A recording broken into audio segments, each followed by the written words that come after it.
It's been a very busy time at my allotment lately. My little bit sits right at the back of the land, nestled between a field and only one other corner plot.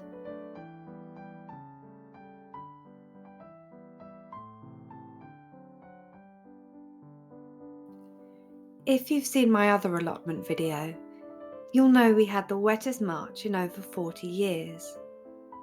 Well, now we've had no rain for weeks. It means I have to come and water my little plants at least every 2 days. Fortunately, we have a water pump that burrows deep underground, providing us with fresh, cool water. I never get bored of using this thing. Even when I feel like my arms could fall off, I still marvel at the very simple yet effective engineering. I've had my allotment for just over 4 years. An old lady owned it before me, and unfortunately just couldn't manage it anymore. She very kindly left a useful little lean-to with some tools inside, and some very established trees, sweet peas and loganberries. Gradually, every year, I have tried to improve the allotment bit by bit, and hope I can make her proud with what I've done so far.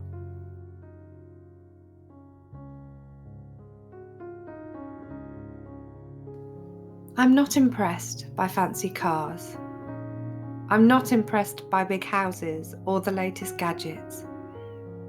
But if you take me around your garden, no matter how big or small, and show me the things you have grown, the things you have nurtured, lovingly tended to and created, then to me, you are the richest, luckiest person in the world. Even if you show me just one little tomato you're growing, I'm impressed. The first set of seeds I sowed, radishes, lettuce and carrots, simply rotted away in all the wet weather. So I'm going to try again. The ground is so hard and dry, I have to spend a lot of time breaking the soil up. And some more time. And some more time. And tools and my hands.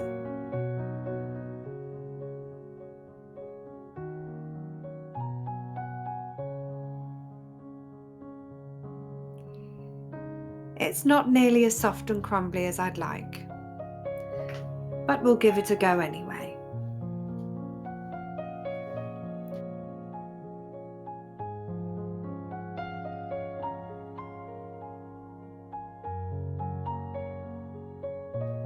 My allotment cost me a grand total of £25 for the year, plus a little time.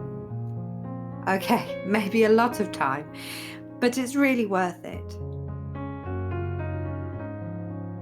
I find old bits of junk to help me with making my structures, and many of the other allotmenteers are very generous with their leftover bits of equipment.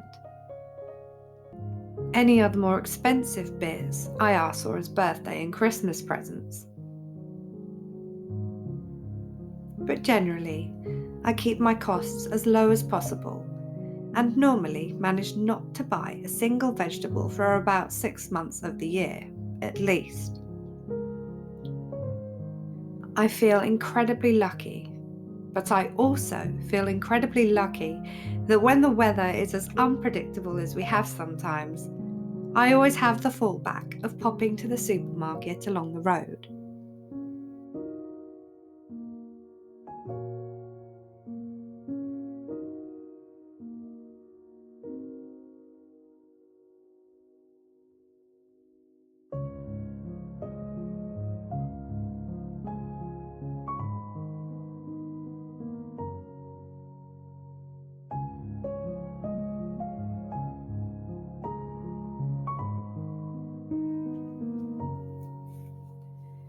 Here's the field that my allotment backs onto. The horses are in it today, and the farmer is mowing the grass. Anyone who knows me knows I have an absolute fascination for tractors, and one of my lifelong goals is to ride a tractor one day.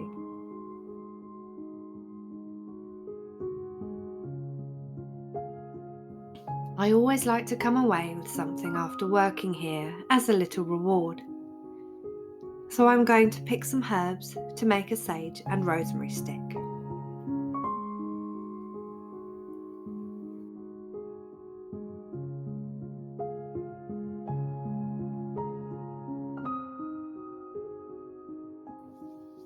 And it's time to go home.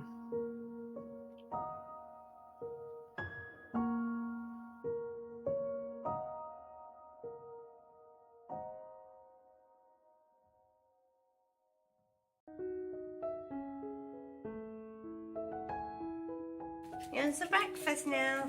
It's the breakfast.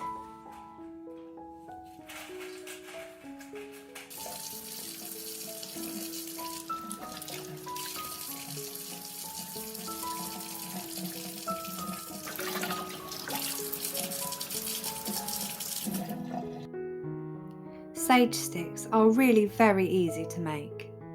I've added rosemary because I just love that earthy smell. It makes me feel like I'm living in a medieval kitchen.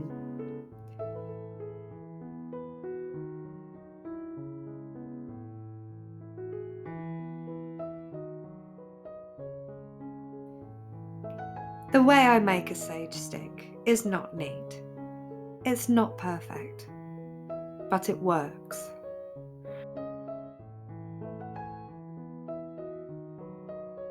I'm gradually trying to let go of that inner voice that keeps trying to make things perfect and to constantly try to better things. And I'm learning sometimes to just let things be.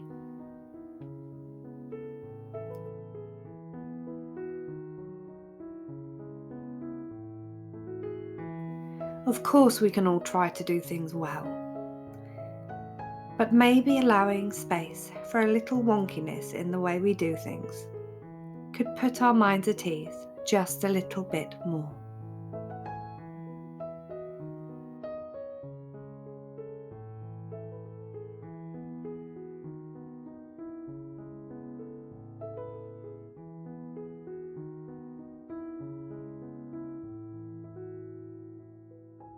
And as always, we cannot end doing another task without yet another cup of tea. Thank you for watching this video. I look forward to hearing from you. Take care.